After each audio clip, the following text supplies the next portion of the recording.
So, coming soon to CINEMA QUARANTINO. Das FARMILEE.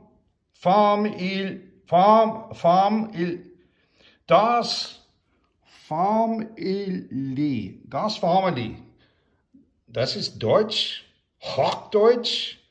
I don't know what this is. Anyway, it has not one, not two, but 3 stars here. It has Brian Brown.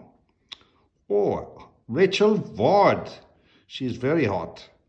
Neill, I don't know. Production, I think that's director, Luke Tyso. There are some reviews here. Spectacular-ish from the Times.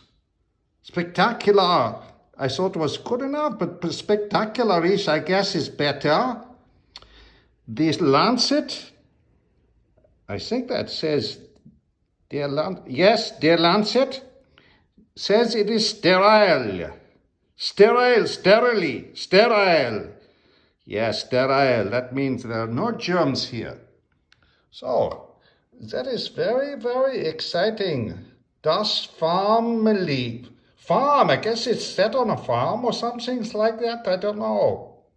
Something to look forward to. Any day now. From CINEMA QUARANTINO. Das ist gut.